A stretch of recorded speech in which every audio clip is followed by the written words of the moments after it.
Hello everyone, my name is Riley McClendon and I wanted to talk to you guys about something that has been developing in my life the last few weeks, and I think it's something that everybody can relate to. I hope so. Um, I wanted to talk to you about the idea of identity. That's why I called this video, Who Do You Think You Are? Because that's what I want you to think about. Who do you think that you are? And why do you think that about yourself?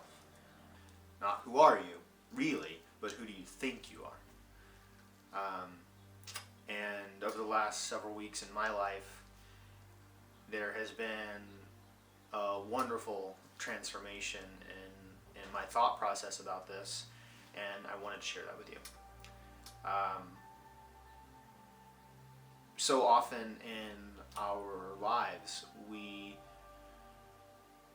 whether we choose it or not, we define ourselves by what other people think of us, or even the little lies and the whispers that we tell ourselves.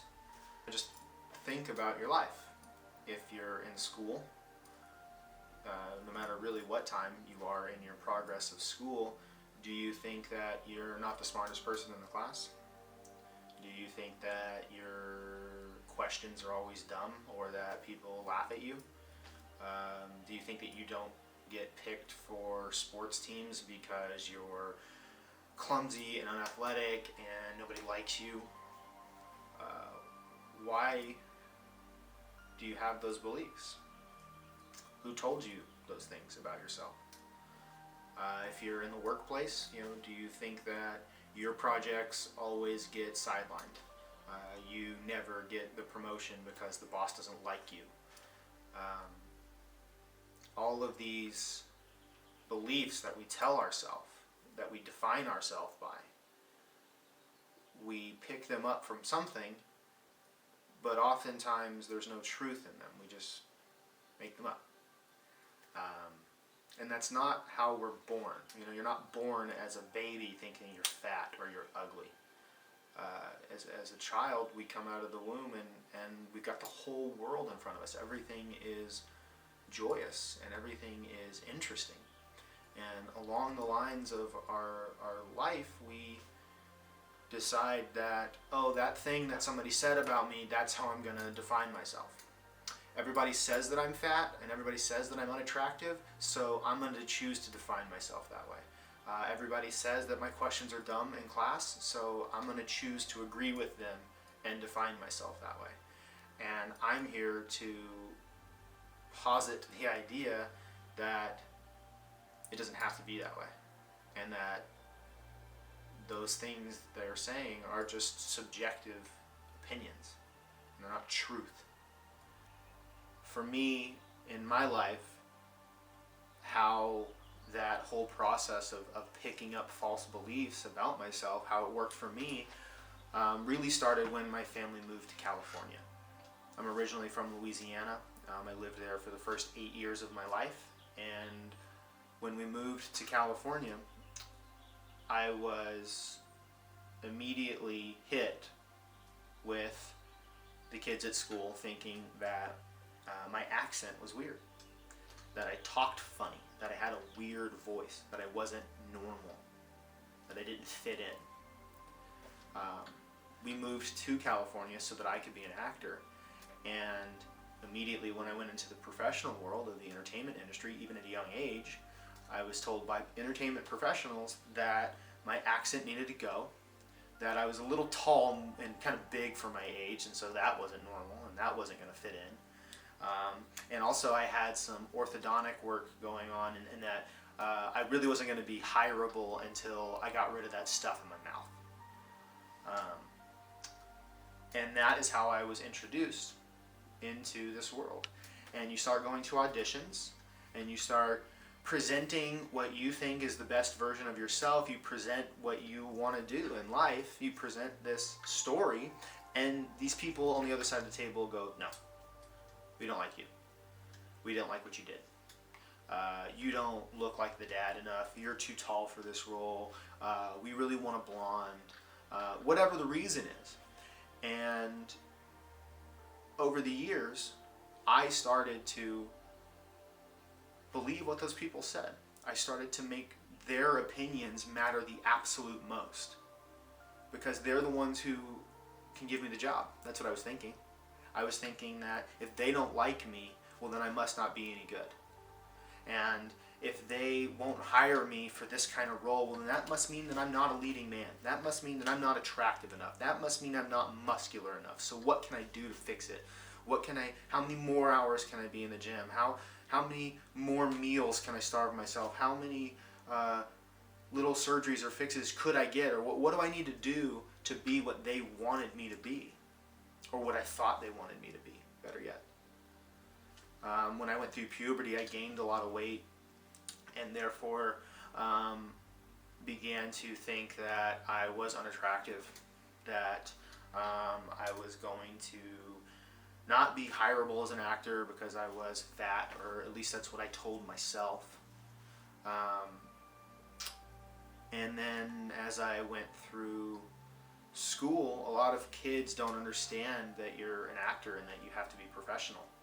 And they immediately think that you must be a millionaire because you're an actor.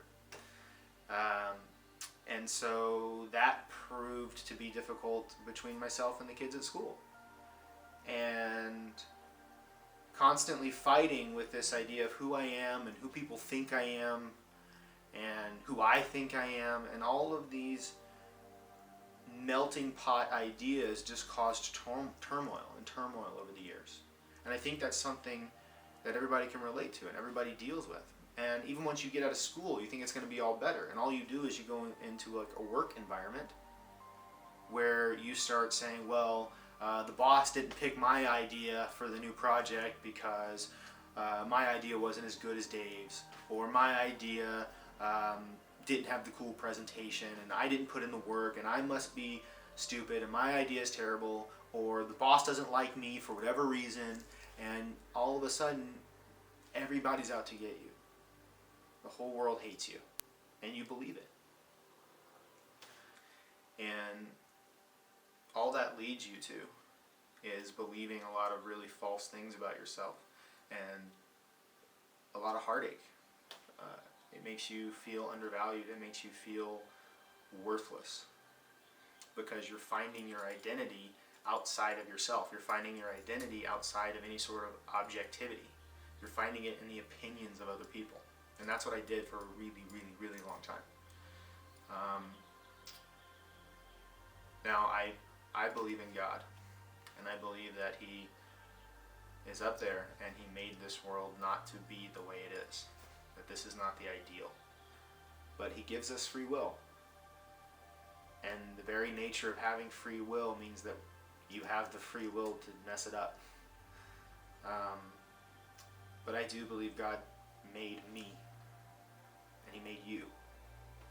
And He made you and me just the way we are. And He likes us the way He made us. He wants us to be this way because He has a goal for us. He has a purpose. And you are wherever you are in the world for a reason. And you are unique. And nobody else in the world could be you. Nobody else in the world could be me. I grew up in Louisiana. I live in California. I'm here in Los Angeles, surrounded by the people I'm surrounded by for a very specific reason. And I'm made just the way I am. And that is my true identity. And if you can agree with that in any way, then it really opens up a lot of freedom in your life. Because all of a sudden, you're made for a reason, and you're special, and you're unique. And God, who is objective, He made you just the way you are, for a reason and for a purpose. And so when you go to school or you're in an environment where you don't feel as attractive and as pretty as the other people around you, who's telling you that? Surely it isn't the truth, because you're made just the way you are. And if you think that your questions are dumb, or that you were always a bother to people around you, who's telling you that? Because it's not how you were made. It's not the truth. The truth is that you are unique. The truth is that your questions have value, that your words have value. And then that just brings me to my last part is, please be careful what you say to people and how you talk to people. Whether you believe in the Bible or not, it does say that there is power of life and death in the tongue, in words. And I think that we can all agree with that. That we can say things in anger, or we can say things out of frustration, and that can wound and cut and hurt somebody for a long, long, long time. And so, if you can understand that you're made for a reason and that you are loved, then you can show that love and that appreciation to other people. And I think that would really heal a lot of wounds and a lot of hurt